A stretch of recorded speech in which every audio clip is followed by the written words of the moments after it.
Hey guys, Cronus Falls here, and today I am bringing you a champion guide on the new Gurptuk Mossbeard legendary from the Fusion. And so we are going to just take a look at his build here and where we could potentially run him. Now, if you've seen other stuff on him, you'll probably seen that he is pretty good for doing spider speed runs, as well as maybe in faction wars, potentially. I'm not too sure on that. But we are going to go ahead and just take a look here at his skills first of all. So his A1 here attacks one enemy 2 times, places a 15% continuous heal buff for 1 turn on all allies under poison debuffs. So this synergizes a little bit with one of his later abilities that we will get back to.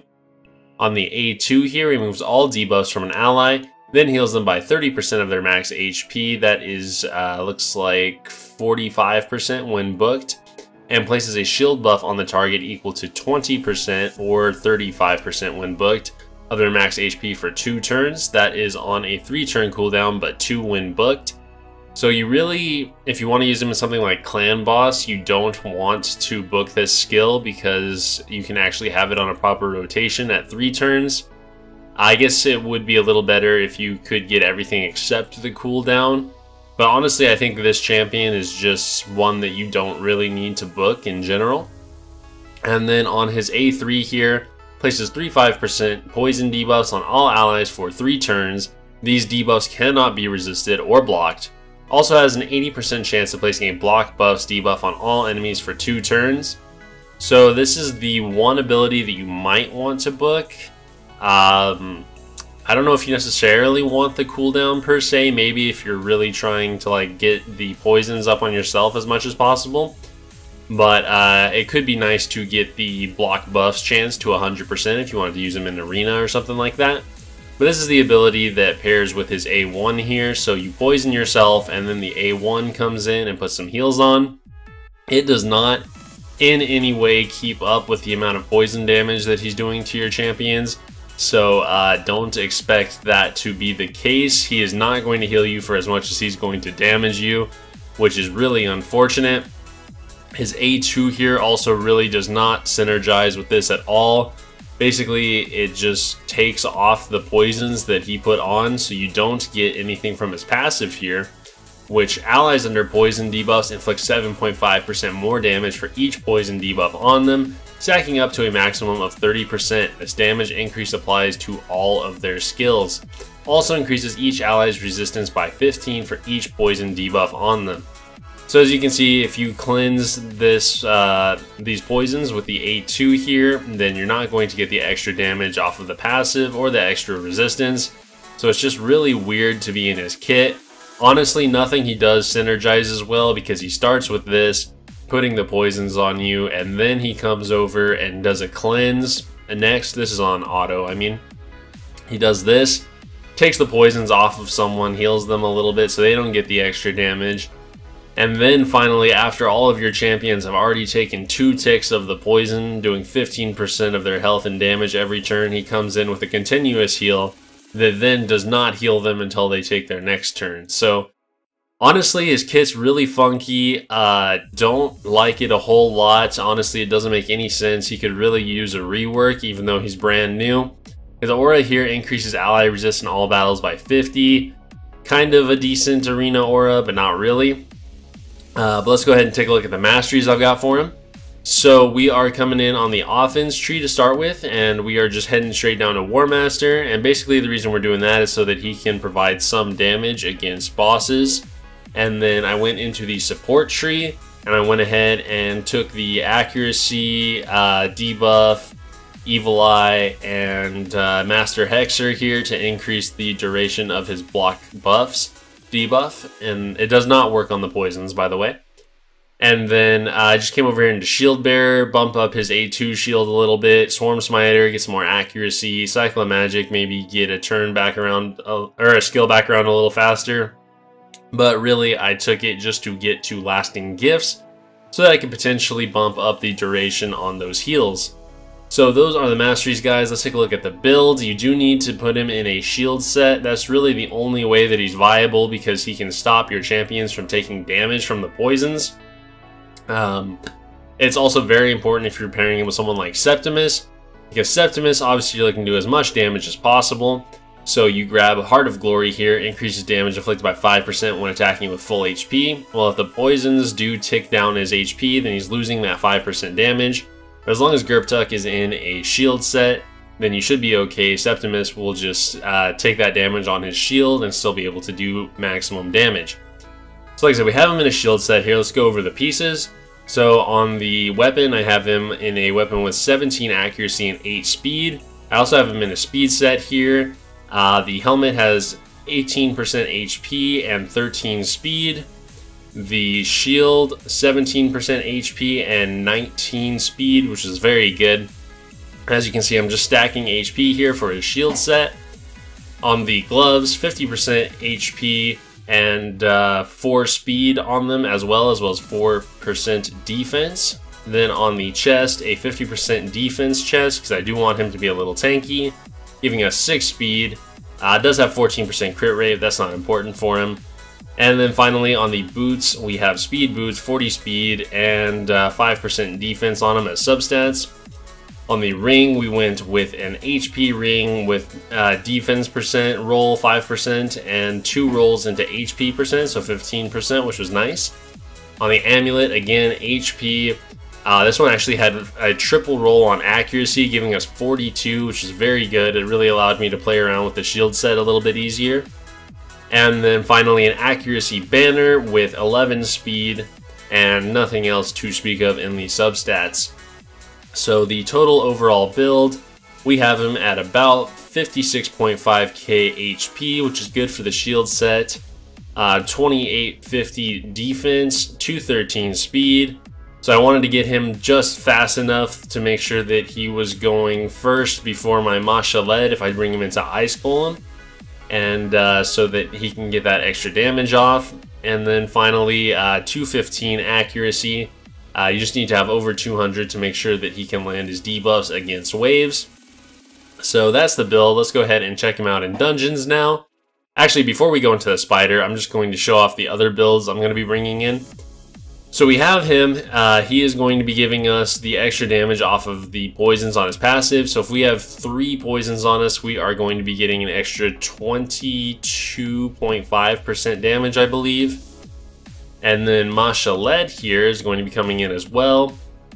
So this is his build real quick. He's going 212 speed, 100% crit rate, 199 crit damage, 242 accuracy, 3500 attack. So he is going to be coming in to boost our critical damage. We have Septimus here coming in. He is at 28k HP, 5669 attack, so very high. 136 speed, doesn't really matter for what we're doing. 103% crit rate, 254% crit damage. And accuracy doesn't matter either. He is not in a Savage set like I would want him to be. I just don't have good Savage gear at the moment, but his kit is still pretty good here. Then, let's see, we got those 3. We're going to be bringing in Stag Knight as well. Let's see, where is he? Stag, there you are. So Stag Knight, we're bringing him in. He's at 188 speed. Basically, he's going to get that decreased defense up before Septimus and Coldheart come in with their big hits. So he's at about 43k HP. Really only the speed and accuracy matter for this. So 188 speed, 224 accuracy. And then finally our Coldheart, she is at 34k HP, about 3k attack, 200 speed, 75% crit rate, which is basically 100 with Heartseeker, 239 crit damage, and 219 accuracy. So obviously the builds are pretty good here. And basically we're going to come in here to the spider now. This is not the team that I am running currently. This is the team I'm running currently, but we're going to go ahead and take these guys out.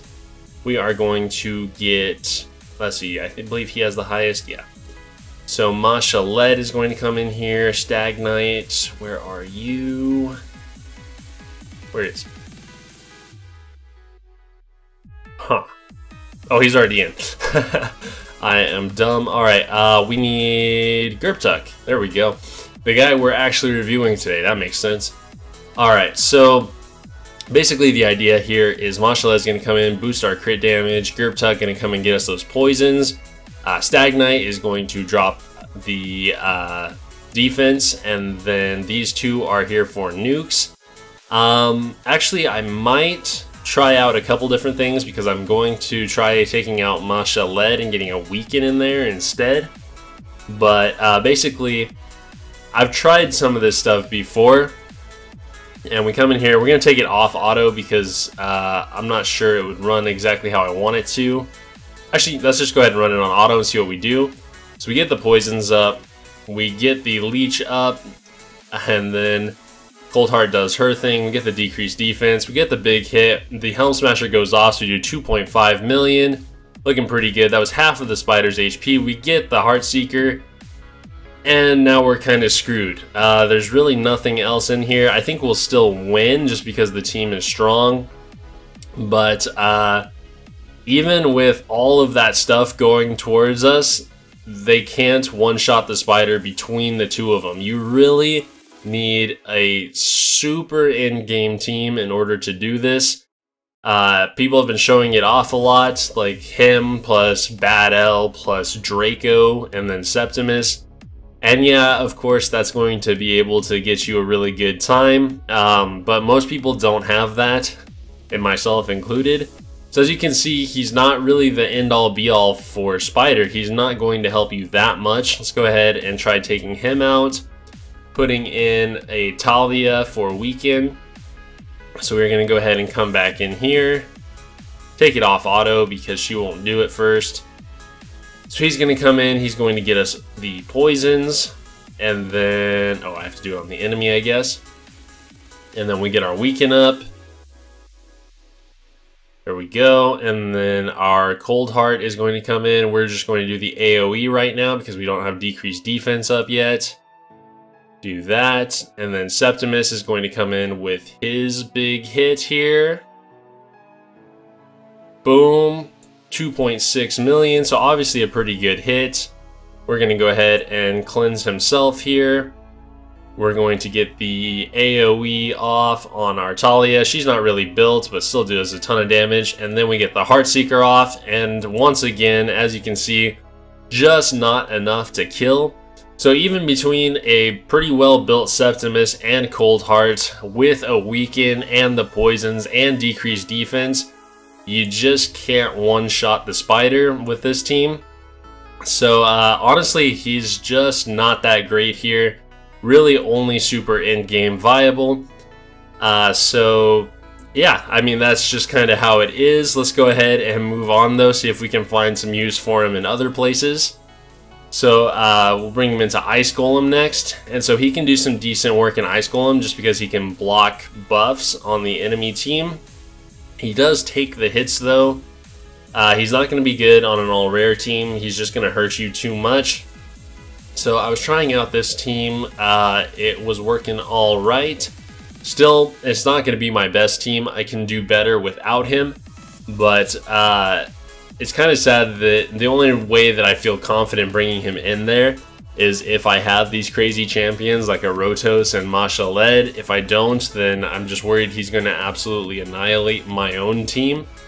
And that's not really what you want in a champion. You know, you want them to be able, especially a support champion, you want them to be able to sustain your team, not kill it. So obviously we're going to make pretty good time out of this, and basically the only reason he's in here is to get us this extra damage. So our Rotos and our Mashaled are just going to absolutely go off with this extra 22% damage we're going to get on. The Rotos already killed someone before we even got the decreased defense up, because Rotos is just absolutely insane. Look at that, one-shotting. So we don't really have to worry about the waves at all with this setup. The block buffs to stop the reflect damage doesn't even matter because they never got to take a turn. And now we're just going to kind of push through the Ice Golem here. Once we can get that decreased defense up from Stagnite, we are just going to be pushing these guys down. Roto's coming in here, see if he can one-shot. He does, 195,000 damage. So, you know, it's pretty good, and he could definitely be part of this team to help us go through Ice Golem quicker. But I found that when I bring Septimus in here instead of him to just kind of work his way through the enemies doing big hits, we get a better time overall. So Roto's going to come in here and block the revive on him. So we're looking at probably about a 2-minute run here. But as you can see, our people are just constantly taking damage. If it weren't for Mashaled's leech, we would actually be in pretty serious trouble here. With them taking 15% damage at the start of every single turn, it just absolutely moves through your HP. So yeah, I think, what's it gonna be, like 2 minutes 15 seconds, even with the revives blocked, so it's not gonna be my best time at all. And let's see, one more hit here from Rotos I think should do it. We get the poisons on, so it's gonna be a big hit coming through. There we go, 95k on his A1. And we do 2 minutes 13 seconds. So 2 minutes 5 seconds is what I'm doing, bringing Septimus into his place. Granted, they're both legendaries, you know? But, so he does have some utility here. If you have a very sustain heavy team, I think you could bring him in and he would really help you get through that second wave just by blocking the buffs so you don't get a bunch of reflect damage on you. So I do think he does have a legitimate basis in the Ice Golem, but the issue is he is a force champion, meaning that they are going to target him. So if he is poisoning himself, taking a ton of damage, and getting targeted, he may not make it to the boss unless you've got a super like nuke heavy team that'll just take stuff out quickly. So I guess just be careful when using him. Other than that, I don't really see a whole lot of use for him. Like, you could take him into Dragon to do the exact same thing. I probably wouldn't take him into Ice Golem. But let's go ahead and try this here. Again, this team's not going to work with him in there. He's just going to deal absolutely way too much damage to them. So we're going to try something similar to what we just did. We're going to just grab some of our best champs here and run it through. We don't want Septimus. Who do we want? Let's see. We could grab... Oh, we need decreased defense. So let's grab Tyrell for a second here. I don't think he's fully built, but that's fine. So we'll come in here, we'll get our decreased defense off, and we'll just start doing damage. Working our way through the waves. Tyrell's going to be the slowest because I think I might have taken his boots off, but he'll still be alright. So we get the decreased defense off. Mashaled and Rotos are obviously just going to do a ton of work against these waves. Mashaled actually can heal himself up really well from the poisons, because on his A3 he does give himself those 2 heals. So he actually pairs really well with Gurptuk because he can sustain himself just basically to the end of the earth. His A1 sustains him, his A3 sustains him, and his A2 puts Leech on, which sustains him. So he basically stays alive unless he gets one shot. Mashaled's just an insane champion, and most people obviously aren't going to have him, so if you can pair him up with Gurptuk, great, you can get some good value out of that. But as you can see there, he went ahead and cleansed Mashaled of the poisons, so now he's not getting the extra damage. And that's what I was talking about, where the synergy just really isn't there in his kit. You know, he puts poisons on the damage dealing champion and then takes them off before he actually gets a chance to do the extra damage. But we're coming up to the end of this wave right here. The Tyrell goes down. And now basically we're just going to watch the Rotos show as he goes ahead and deals with this dragon. Should be pretty quick here. I think we're going to be looking at about a 2-minute run, maybe slightly longer, just depending on how many turns Rotos takes here. And so as you can see, we're not getting the poisons up that much because I didn't book the cooldown. I think, honestly, it's not that big a deal. I don't want them to be taking that much poison damage. So having it on a 4-turn cooldown I think is actually pretty good, especially if your team is fast enough to be taking 2 turns to the enemy's 1. Then you still get it around pretty often and you're not taking the poison as much, and you still get some good value out of it when it does come around. So as you can see here, we're at about the 2-minute 10-second mark. We're, I think, probably about 5 seconds away still from finishing him. Oh, no, that's going to be it. Tyrell finishes him off. So that is Gurptuk in dungeons. He is okay at high-end teams. You're really not going to want to run him in the lower end. You could bring him into arena as well. So let's see, something like... this does look a little tough. It really just depends on if we're faster than them or not. Let's go ahead and give it a try. Take him out. Throw Gurptuk in here. Because if he can block the buffs that they're going to put on, then we won't get the unkillable coming out here. So we are faster, so Ceres is going to be able to come in and do that for us. They cut in though, which is really unfortunate. So see, now this is absolutely useless to us if we can't block the buffs. So really, he's only helpful in the arena if you go faster. Which, to be fair, a lot of the time, if you don't go faster, you're going to lose anyways. But now we're basically at a point where it's just like, okay, now we're just kind of running through the motions. Gurptuk has become basically useless to us. Our Rotos is taking hella damage. He's had his skills locked out, so we can't ignore the block damage. And we might still be able to win this, but it's not looking good. We're just going to go A1 here. Don't get an extra turn. He goes down. And we are just going to be taking hella damage from these poisons as soon as it comes through. We could go ahead and revive Rotos here, but that would be dumb because he'd just get knocked down by Ray again. So we're going to go ahead and go A2 here. Hope that Gurptuk could keep us sustained. He's about to go down. Luckily, Draco didn't kill him there. Otherwise, Arbiter would have gone down as well. Let's go A1. And see, now he's got that back up. So we're right back where we started. That's going to be a loss. So Gurptuk, honestly, overall, I just can't recommend using him anywhere at the moment. Unless you're a super end game player, then he's going to have some viability for you to get like 10-second speed runs, 5-second I think I've seen even. But hey, let me know if you've seen other uses for him. I would be very interested. Unfortunately, I don't think it's Ogren Tribes today. Yeah, it's not, so I can't go ahead and test him out there. But I will definitely be trying him out in my team and just seeing how he does. That being said, make sure to subscribe if you haven't already. Comment down below if you know of any other uses for Gurptuk somewhere that I may not have thought of where you could find good use for him, especially for lower level players. I'd really like to see that. And join the Discord as well.